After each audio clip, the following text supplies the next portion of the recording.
Okay dear students, सो आज का जो हमारा टॉपिक रहेगा that's going to be Newton's laws of motion. ठीक है, सो लास्ट लेक्चर में हमने डिस्कस किया था फर्स्ट लॉ, लेकिन इस लेक्चर में हम उसे थोड़ा सा रिपीट करेंगे। ठीक है, so let's begin. So Newton's first law क्या था? इट स्टेट्स दैट अगर कोई body in state of rest होगी, वो इन स्टेट ऑफ रेस्ट हमेशा रहेगी जब तक उस पर कोई एक्सटर्नल फोर्स अप्लाई ना हो जाए। ठीक है, लाइक एक बॉक्स यहाँ पे है ज़मीन पर। ठीक है, so it will remain in state of rest until and unless some external force is not applied on it। इसका कहने का मकसद यही था कि ये बॉक्स ऑटोमेटिकली मूव नहीं करेगा जब तक कि हम इस पर कोई फोर्स अप्लाई ना करें, and when we apply on it some force there will be some acceleration produced in the box. ठीक है, similar case, for example we have a earth, it's revolving around the sun. ठीक है, सो जो अर्थ है ये हमेशा और हमेशा सन के इर्द गिर्द ही घूमती रहेगी until and unless some external force compels earth to move away from it। ठीक है, ऑर्बिट से बाहर ना जाए या कोई फोर्स, कोई एस्टेरॉयड जब तक प्लेनेट अर्थ को हिट ना करे। ठीक है, कोई एस्टेरॉयड अगर हिट करेगा विथ फोर्स एफ से, सो ये अपनी ऑर्बिट से बाहर चली जाएगी। एज अ रिजल्ट वी से कि इसने अपनी अब स्टेट जो ऑर्बिट के आसपास या घूमती थी अब ये नहीं घूमेगी। ठीक है, अब जो important point Newton's first law से आता है वो ये आता था, that was inertia. Inertia we know कि इट इज़ अ रेजिस्टेंस, जैसे हमने कहा था ये अकड़ होती है एक ऑब्जेक्ट के अंदर। ठीक है, सो हमने डिस्कस किया था जिसका मास ज़्यादा होगा उसकी इनर्शिया भी ज़्यादा होगी, एंड जिसका मास बहुत कम होगा उसकी इनर्शिया भी बहुत कम होगी। ठीक है, तो अब हम यहाँ पे एक MCQ करेंगे, एक दो। ठीक है, which Newton's law of motion give us concept of inertia. किस लॉ ने हमें कॉन्सेप्ट दिया इनर्शिया का? क्या वो सेकंड लॉ था, थर्ड लॉ था, फर्स्ट लॉ था, या बोथ A एंड C था? तो so we know it was first law. ठीक है, इसके बाद अच्छा, किस ऑब्जेक्ट का सबसे ज़्यादा इनर्शिया होगा?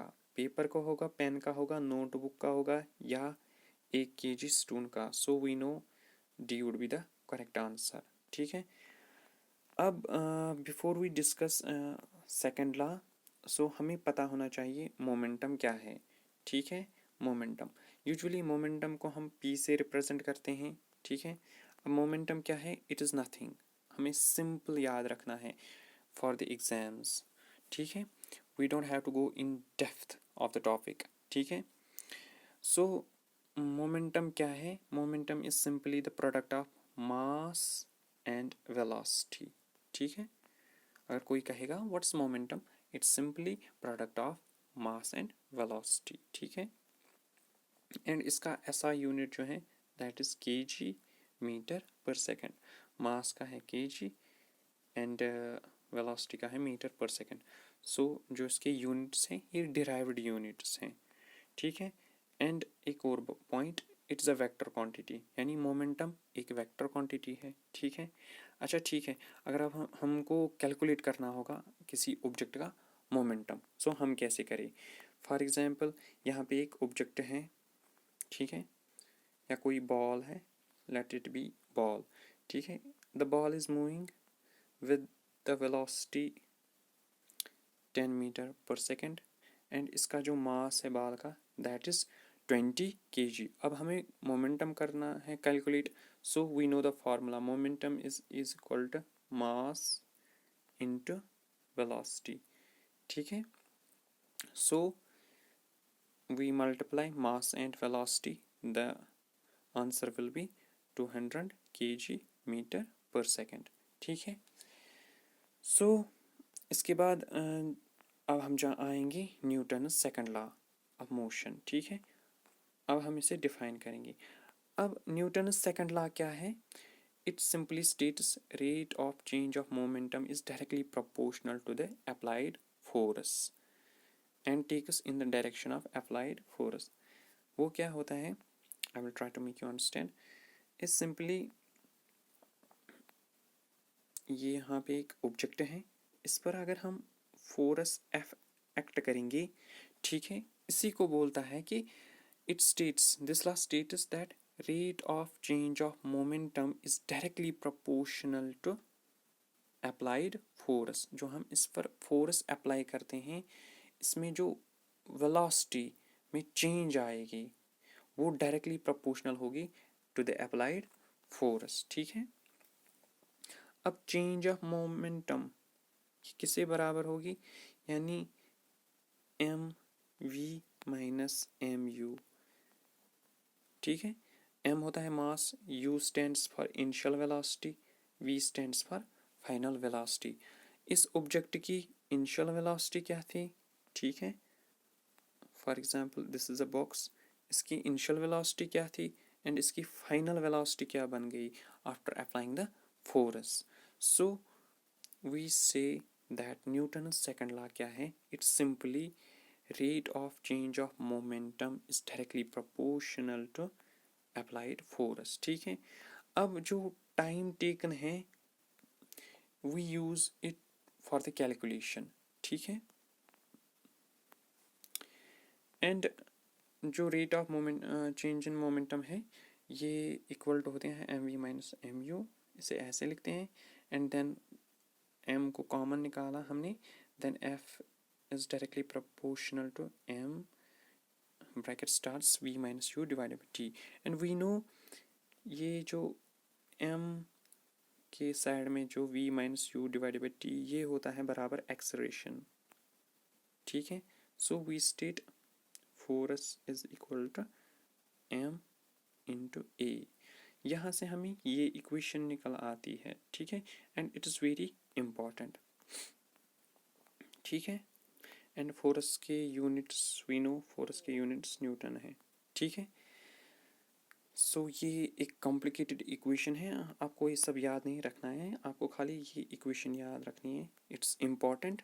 एंड आपको ये याद रखना है न्यूटन का सेकंड लॉ ये नहीं है F is equal to m into ए।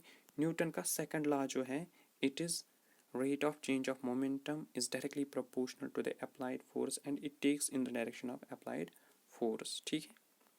ये है न्यूटन का सेकंड लॉ, ठीक है। अब हम एग्जाम्पल देखेंगे जो रोज़मर्रा लाइफ में हम देखते हैं कि न्यूटन्स सेकंड लॉ के, that is catching A cricket ball, ठीक है। जब एक प्लेयर कैच करता है बॉल को, सो इट टेक्स टाइम, क्यों? F is directly proportional to 1/t। जितना ये टाइम लेगा उतना इम्पैक्ट कम होगा, ठीक है। ये एप्लीकेशंस हैं न्यूटन के सेकंड लॉ के, ठीक है। And similarly we have a high jump, जहाँ पे सैंड होता है, जो एथलीट्स होते हैं वो जंप करते हैं तो वहाँ पे सैंड होता है, क्यों? इट टेक्स टाइम, ताकि इम्पैक्ट कम हो एंड डैमेज कम हो, ठीक है। एंड सिमिलरली सीट बेल्ट्स जो यूज़ होते हैं कार्स में इसलिए होते हैं ताकि अगर खुदा ना खास्ता कोई हादसा होता है तो व्हेन जो ड्राइवर होता है उससे डैमेज कम हो, ठीक है। For that purpose I hope you get it. Now Newton's third law of motion, ये बहुत ही सिंपल है। To every action there is equal and opposite reaction, ये बहुत ही सिंपल है। That is when we push a wall, जो wall वहाँ से होता है दीवार, वो भी हमारे ऊपर फोर्स एक्ट करती है, ठीक है। और हम इसे यूं स्टेट करते हैं F1 is equal to minus F1, and minus जो यहाँ पे रिप्रेजेंट करता है अपोजिट रिएक्शन का। फॉर एग्जांपल यहाँ पे अगर एक बॉक्स है, ठीक है, एंड इस पे फोर्स F अप्लाई करते हैं हम, ठीक है, F1। So Newton's third law state that जो बॉक्स है ये भी पुश करता है एक फोर्स से, दैट इज F2 से, ठीक है। अब हम एग्जाम्पल से समझते हैं इसे।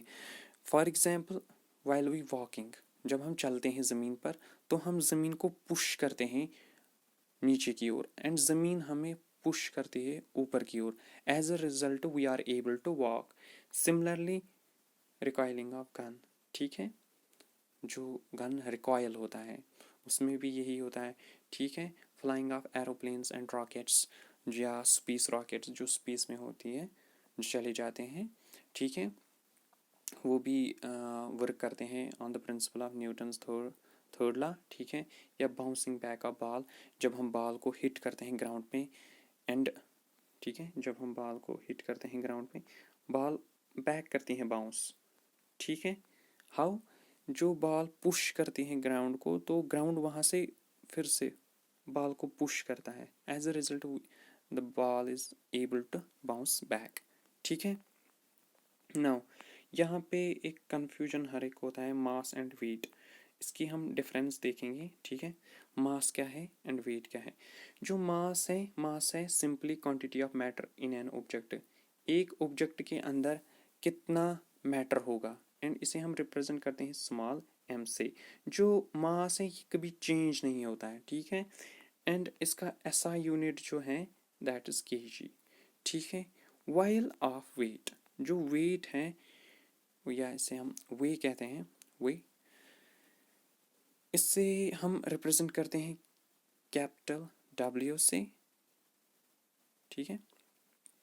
एंड ये जो वे है it is simply its force exerted on an object by gravity, ठीक है। फॉर एग्जांपल ये एक ऑब्जेक्ट है, इसमें जो मास होगा वो फिक्स्ड होगा, लेकिन जो वे इसका होगा वो चेंज होगा, ठीक है।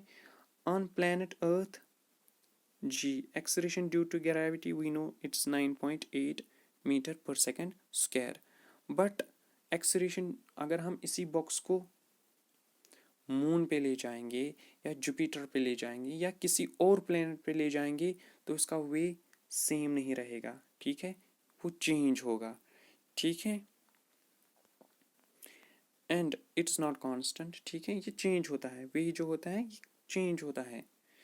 एंड इसका जो वे का ऐसा यूनिट है दैट्स न्यूटन, ठीक है। And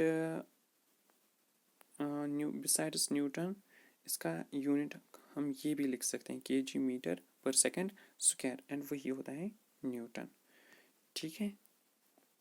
so I hope you got कि जो डिफरेंस है मास और वे में वो क्या है, ठीक है। इसे सिंपली हम रिप्रेजेंट करते हैं स्मॉल m से एंड इसे रिप्रेजेंट करते हैं हम कैपिटल M से। जो वे है it's due to acceleration due to gravity and it can be for example a box on earth, इस पे जो gravitational force of earth act होगा that would be 9.8 and if we take this box to the moon, वहाँ पे जो gravitational force moon का होगा वो कुछ और होगा, ठीक है। सो वहाँ पे इसका जो वे होगा वो बहुत कम होगा as compared to on earth, ठीक है।